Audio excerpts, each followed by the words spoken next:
I still remember the first time I saw Jurassic Park back in 1993. The whole experience is seared into my brain. Maybe you're of a vintage to remember the theaters that used to be in the Cornwall Mall. I remember stepping onto the escalators and riding them down into the dark theater. It was like a ritual unto itself. It was as if the escalators prepared you for a new experience, transporting you from the mundane, boring, above world to a special, otherworldly place where you could witness and participate in wild and fantastic stories. Well, at least that's how it made me feel. That's how I remember it. I still remember the fresh smell of popcorn, the springy low-pile carpet, and the giant red cushioned seats. And when the Jurassic Park credits rolled at the end of the movie, it was like the wind had been knocked out of me. And I remember walking out of the theater in a state of shock and being gripped with a moment of terror as my young imagination had me wonder what it would be like if a T-Rex burst through the walls of the theater, sent a shower of concrete and rubble across the moviegoers and gobbled up a couple of us. That movie turned me into a dinosaur fanatic. I soaked up Michael Crichton's novels. I was reading Chaos Theory referenced by Jeff Goldblum's Ian Malcolm. Your scientists were so preoccupied with whether or not they could, they didn't stop to think if they should. I loved dinosaurs as a kid, and it was because of that movie. That's why I'm so excited to talk to today's guest. Peter Menzies is the director of the Royal Saskatchewan Museum. The RSM is now home to a cast of the world's largest Tyrannosaurus Rex skeleton, nicknamed Scotty. How fast are they? Well, we clocked the T-Rex to 32 miles an hour. T-Rex? Mm-hmm. You said you've got a T-Rex? Uh-huh.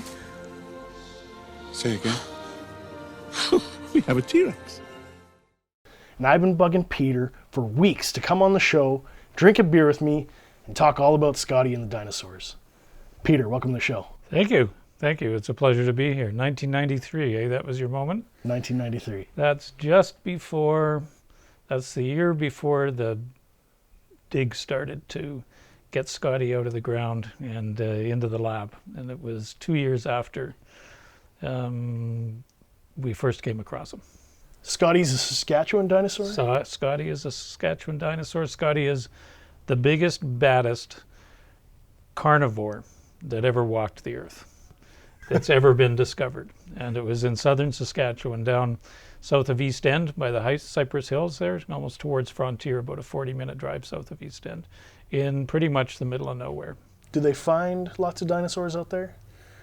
We find dinosaurs out there, yeah. It's a pretty good area. The French, you got to give credit where credit's due. Not much beats Drumheller and the Red Deer River Valley, Dinosaur Provincial Park around Alberta there. But this is Badlands. Saskatchewan has Badlands. People forget that, right? I mean, you can go an hour and a half south of Regina and you're into some serious Badlands, Big Muddy and that sort of stuff. So down in grasslands and right through the Frenchman River Valley, which is where we found Scotty, those are great places to find dinosaurs. Only one T-Rex though so far. Let's start at the beginning. How did the RSM come to get Scotty? Well, that's what we do. Like, we're the Museum of Natural History, and the interesting thing about Museum of Natural History is people think what they see is the whole thing.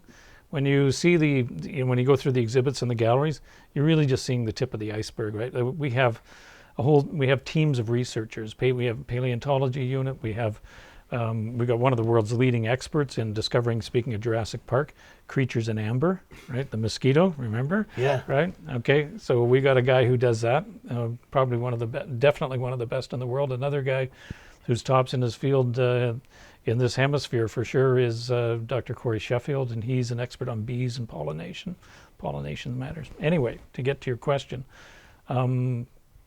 people were just kind of looking around down there, and one of the volunteers with the guys, a high school teacher from East End, kind of came across something sticking out of the ground. As Tim Tokarek, who was a paleontologist based in East End at the time, we had a unit based out there. We still have people based there. Recalls the best time of day to find dinosaurs is dawn and dusk, because the light's going at an angle so you can see things in relief. Anyway, they saw it. They thought it might be a T-Rex.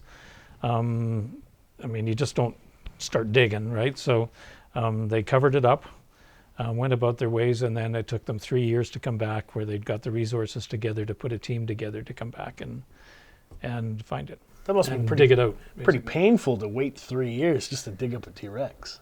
It would be, but I mean, money doesn't flow that fast, and it's a big operation, right? Like the way Tim puts it, dinosaurs don't die by the side of the road, right? So, I mean, at the end of this operation, you have to cut out a huge slab of rock around it, right? There's some pictures people can see when they come to the exhibit of them flipping the first stone like that, which is the headstone for Scotty's skull. And there's a team of Clydesdales doing it, 4 Clydesdales to do it. And then they took it from there and managed to get it loaded up and got it onto a railway car, and then they got it to East End. And then the process of separating the fossils, which are now stone, from the stone that surrounds it, that takes years. It's a very delicate process, right? So you got to be patient. Because people don't necessarily understand what's left in the rock isn't bone anymore. It's been replaced by other mineral deposits. That's right. It's stone, and it's heavy, and that's why you have a replica mounted, right? First of all, you'd need 100% of the original, and virtually nobody finds 100% of a dinosaur. Scotty's pretty good. Scotty's in the 60% in terms of complete recovery. That makes Scotty about top 5 in the world in terms of that sort of stuff. But yeah, paleontology and that sort of thing, it's like any sort of scientific thing, right? It's years and years and years of painstaking work, right? Followed by these eureka moments, right? When you actually realize what you've got. And I say that's the way Tim describes it. When they finally realized what they had, when they finally kind of confirmed that it was a T-Rex, at least to themselves. I mean, there was probably formal confirmation had to follow. Tim says, like, what followed was 20 minutes of constant swearing and jumping up and down. I mean, it's like winning the U.S. Open, right, for the guys who do that. And then what follows is, again, years and years and years of patient, painstaking work. So if they have 60% of this skeleton and nobody else has that much skeleton, well, very few people, did we learn anything new about T-Rexes from Scotty? You know, I can't say exactly. We must have learned something new. Everybody learns something new when you go through something. I mean, there's probably, I mean, what we would learn about Scotty is that, you know, you're not going to find it all because it's very rare. There's just to backtrack, there's a T-Rex named Sue that until the most recent study was considered the world's largest. Sue's from South Dakota. Sue is almost 100%, right? Is really extraordinary because somehow Sue managed to die 60 odd million years ago and nobody dragged the body apart, right? I mean, this is in the, and you can see it in today's forests, right? I mean, if a gopher gets hit on the side of the road, there's crows all over it and everything, right? So when Scotty died, scavengers are picking it apart. Scavengers are picking it apart. Scotty likely died in a river. The Frenchman River is a lot bigger than it is now, if it was even the Frenchman River, but and you know, it would have been dispersed over quite a distance and that sort of stuff. So it's very rare to find something that complete.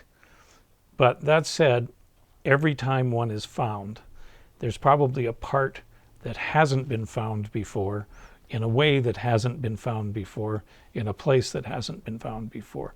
And so as the scientists go through it, they're always going to learn something new. Oh, here's what, like Scotty has broken teeth. Scotty has evidence of at least 3 broken ribs that have healed. Scotty's got evidence that looks like somebody took a bite out of his or her, because we're not sure what gender he or she is, tail at some point and some partial paralysis there. Life was hard. Really? Violent. Yeah. Life was, well, I mean, in the forest, there's a Holocaust going on every night, man. Like, it ain't pretty in there. Big right? jump. And it wasn't any prettier then. But Scotty managed to live longer than most. And one of the things they seem to have learned about T-Rexes is that they kept growing. So the longer they lived, the bigger they got. So Scotty was at least 28 years old, probably 30, which is a ripe old age. Ripe old age for a dinosaur. Well, there's a lot of people trying to eat you, right? Kill you. Like you'd be one bite, maybe two swallows. Be a chicken nugget for a Scotty. Yeah, and maybe a beer to wash it down. Maybe a whole tank of beer. That's right. Instead of just one little glass. Yeah, they'd clear out your fridge. Yeah, you'd probably eat your fridge. When I walked into the museum, I've been going there since I was a little kid. Like elementary school, I remember going in there. Some of the exhibits that are in there, I still see them. But there have been some big radical changes. And the Scotty exhibit seems to be the most radical I've seen in the 15, 20 years I've been going to that museum. Yeah, it is. It is absolutely that. It's the Scotty exhibit inside the CN TRex Gallery. Creating the CN TRex Gallery was the most, I was going to say radical. It was the biggest change that we've made to the museum in a long time. Since the First Nations Gallery opened, probably, which was 26 years ago, right? So about the same time, 1993. And it changed the whole feel of the place because we never had room. We always wanted to put Scotty in there, but we didn't have room. We didn't have ceilings high enough, right? So we managed through some ingenuity on the part of John Snell and the graciousness of an investment by Central Services and others and the federal government to get this grant, which made it possible basically to cut a hole in the ceiling of the lower level or the floor of the upper level, whichever you want to call it. And we created this magnificent new gallery. And it's like the sense of space that it creates is enormous, right? And the big point of relief was after we spent all winter doing that and we got Scotty in there and put Scotty together, it was like, oh, it fits. Good. I was told, maybe you can confirm this rumor, they had to pose Scotty in a way that would fit in the space because she was too big to just fit in regularly. Well, it's one of the elements that you take into place. Yeah, you have to make sure that, like I said, the guys who were doing it went through it several times, like, making sure the design would work and that you don't. It's interesting with T-Rexes because if you recall being a kid, you would have seen probably a lot of images with them standing upright, right? So they kind of look like a gopher, right? Or a chipmunk with its little, kind of looking out at the prairie. Well, as scientists have learned in years since, that was anatomically impossible, right? For a T-Rex, it would have broken its back trying to do that. So they move more like. Like you would have seen in Jurassic Park, where they're more vertical, right, with these two massive legs, and then these little tiny front legs in terms of that. So when you come to pose them, you want to pose them in a way that brings them alive, right? The process. This is one of the really cool things about working at a museum. You end up in this process. You end up with a sculptor, and a visual artist, and a designer and people with architecture backgrounds sitting down and working toe-to-toe with a paleontologist, right, or a botanist or a biologist as a team, and sort of saying, I want it to look like this. And the paleontologist says, no, you can't make it look like that because it didn't look like that, right? So you have to be scientifically accurate, but at the same time you need the sculptor, the visual artist to bring it to life, right? So you pose it in a way that's going to be dynamic like that. And then you also have to be practical and make sure it fits. So the way it's posed is like from the upper level when you go in, that the idea was that you would come face to face with Scotty as quickly as you could. That's what we figured would be the selfie spot. I did take a selfie in that spot. Did you? Good. Yeah, Good. It's up on Instagram. Yeah, but that's the really cool thing. One of the things I really like about working at a museum is that interplay. Because what did you see? You told me that you were in the news business at one time, right? Yeah. So I'm guessing you weren't the science guy in high school, right? You weren't getting the big grades in chemistry like me, or physics, right? Or biology and that sort of stuff, right? I love bio, but writing was my first love. Right. Yeah. So you probably were hanging out with the writing guys, right? Yeah. And the science guys were hanging out someplace else, right? These guys don't, I mean, when at university, these crowds don't usually hang out with each other, right? It's one side of your brain here and the other side of your brain there. The cool thing about a museum is that they do hang out together. And between them, you've got this, like a complete brain, right? And it's really, really fun. Now, the exhibit you guys have built, it's still not finished, right? There's still some more pieces to add? We've still been adding to it, yeah. The amazing thing about what we managed to pull off is we learned of the grant to build this to build the CN TRex Gallery in middle of July last year. We had until the end of March to spend the money. In other words, to get it done, right? Normally, it would take 2 or 3 years to build something like this, and we did it in 8-9 months, right? So we launched on May the 16th. Like we got the CN TRex Gallery finished, and then we put Scotty in, and we built the exhibits. But we still had more story to tell. So as summer's gone on, we've been adding a few more things, actually quite a few more things. So early in October, we're kind of going to do a little bit of a Scotty relaunch. You know, like if you liked it the first time, because we had huge crowds, right? All through the summer and that sort of stuff. But if you liked it the first time, come back, because we've got more of the Scotty story to tell. We brought my little guy, he's 3.5, Yeah. to see Scotty 4 times this summer. Did you? He loves it. And he probably wants to go back every time. Well, that's it. You know, like 45% of our visitors are children, right? Because people love to bring their kids back. The last 2 years, and last year we were closed for 5 weeks. We had about 140,000 visitors. So we get lots of school groups, but like you, lots of young families, right? I mean, it's good to get the kids out. They love that. I bet you he pressed that sound button, right? Yep. Yeah. How many times? Like over and over again? At least 20 times. Okay. Yeah. Yeah. See, my office is just next to that. So it's been like really fun this week and last week, because finally, I mean, as much as I love to see the place full, it was so nice and quiet last week. You know. He also loves Mega Munch. You know, he walks in there. He loved seeing Mega Munch with floaties and the swimsuit. And Yeah, the yeah, goggles. yeah. He loves seeing that it was dressed up. He's like, Dad, isn't that great? And Yeah, Gail Daggett, one of my colleagues, she enjoys dressing Mega Munch up. Mega Munch is just like iconic, right? Like he's like everybody remembers being frightened as a 3-year-old, like your child, or something like that, for the first time when we used to do Mega Munch's birthday. We couldn't get at it this summer, but did Mega Munch's birthday. We had millennials showing up to go in and visit Mega Munch and replay the moment, right?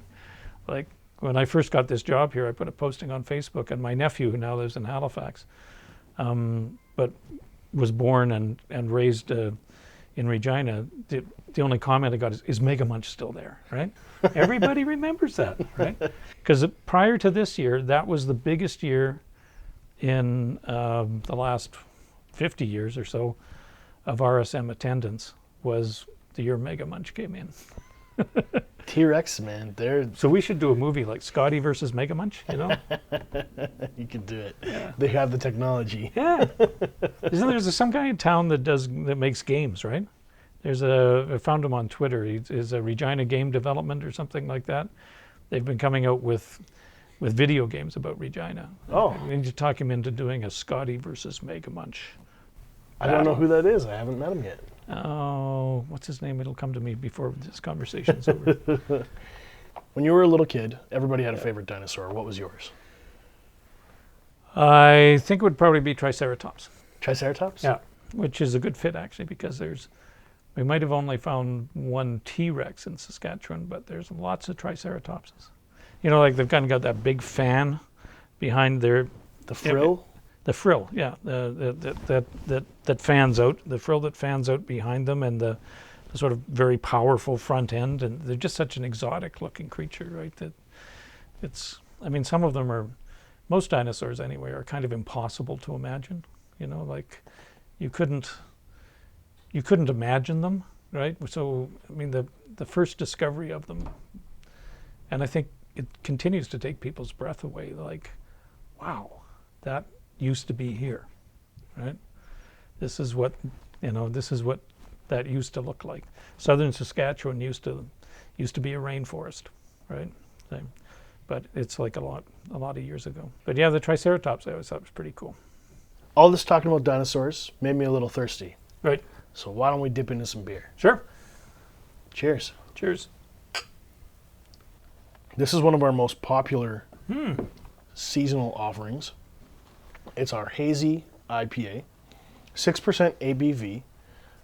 Probably one of our most hoppy beers, but it's in a New England style, which means it's not super aggressively bitter, but you're still getting a ton of bold, juicy, hoppy character. How do you, what's the trick? Where does the fruity delicious come from? It depends when you put the hops in. Oh, really? So there are bittering hops, and Yeah. then there is dry hopping and wet hopping. Those are different techniques. So if you add hops at the very beginning, at the boil, you're going to get a different character than if you dry hop. So fruitier I'm the blanking longer?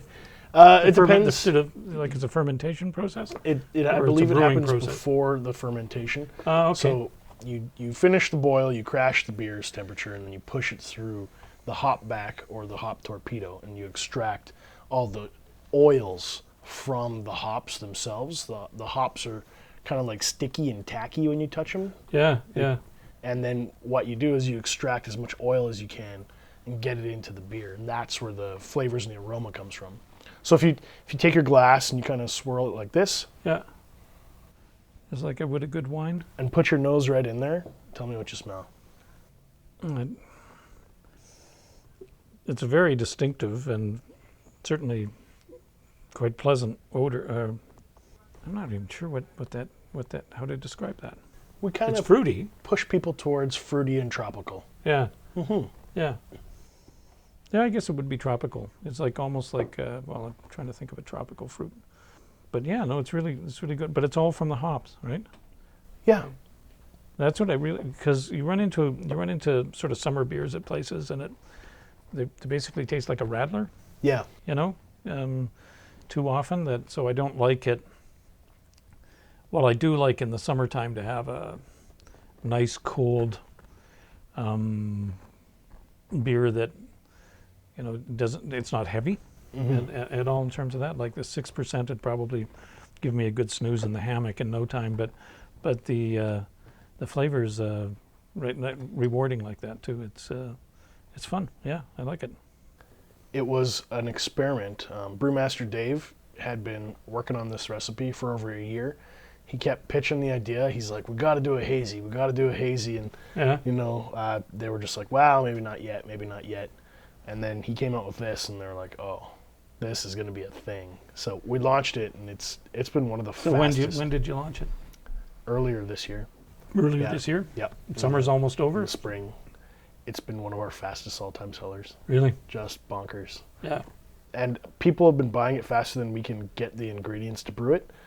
So we keep running out of it before we can get the ingredients, the next shipment, and then brew it again. Cool. So how far abroad is Rebellion distributed now? Just Saskatchewan. Just Saskatchewan? Yep. We're at my- over 220 locations across the province. Right. How do you get out of Saskatchewan to get it distributed? Like my brother visited last summer, and he really liked the lentil beer. We have no And he was intention. going online trying to figure out where he could get it, talking to guys in Vancouver. Hey, they got this really good lentil beer, and these guys called Rebellion or something in Saskatchewan, and people are looking at him like, we don't get any stuff from there. We currently have no intention to leave Saskatchewan.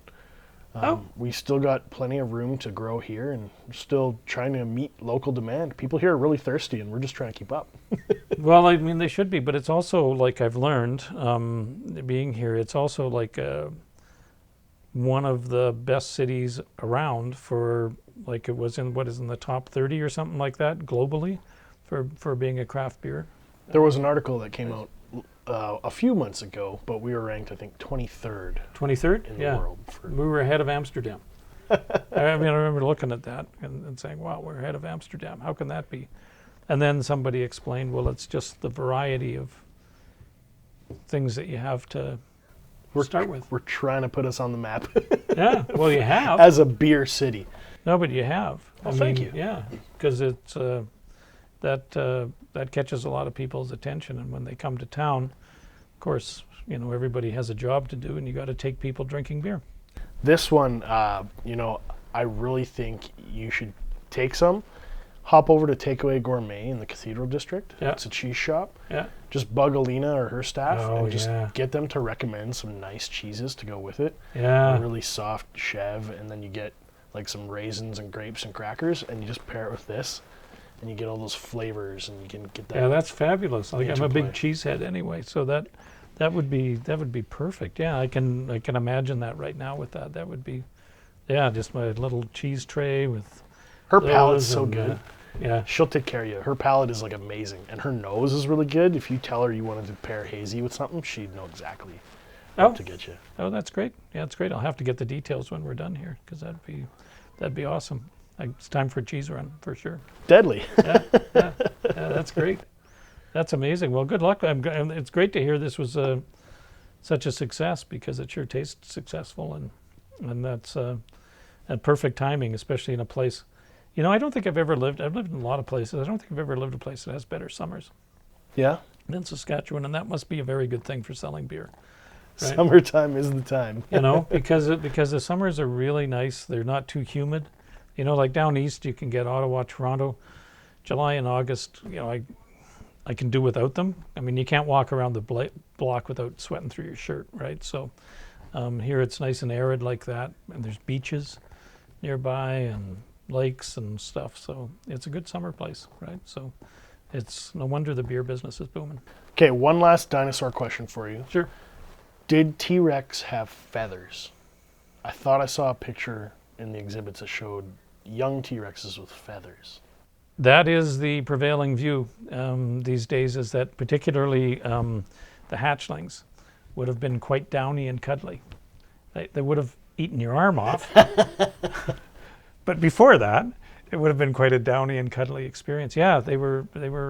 That's the image that people have now of them, is having been covered by feathers, which connects to the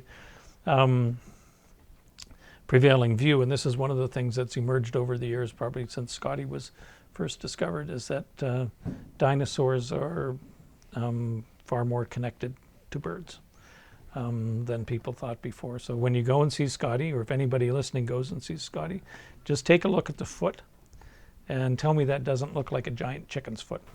Right? My little guy is obsessed with chickens. He's about 7, 8 years old at the time. He's like, Dad, did you know chickens are dinosaurs?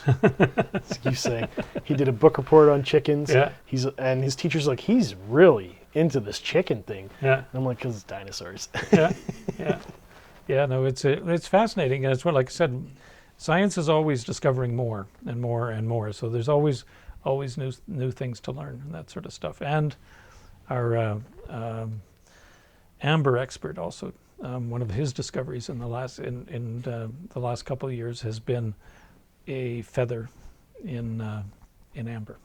So we haven't found the mosquito in amber yet, from which we can recreate Scotty, but I'm sure they'll work on it. That's awesome. Peter, I want to thank you for your time today. Thank you. This has been fun and great beer. I'm going to send you home with some. Good company and great beer. Thank you. And good stories to tell. Rebels, thanks for listening today. I'm going to include links in the show notes so you can find out more about Scotty and the RSM. I definitely recommend you check out the exhibit. As always, if you want to find the latest news about Rebellion Brewing, be sure to check us out on Facebook, Instagram, and Untapped. Untapped is like Facebook for beer, but instead of posting about politics, you post about your favorite beer and tell all your friends. Once again, thank you for joining the Rebellion.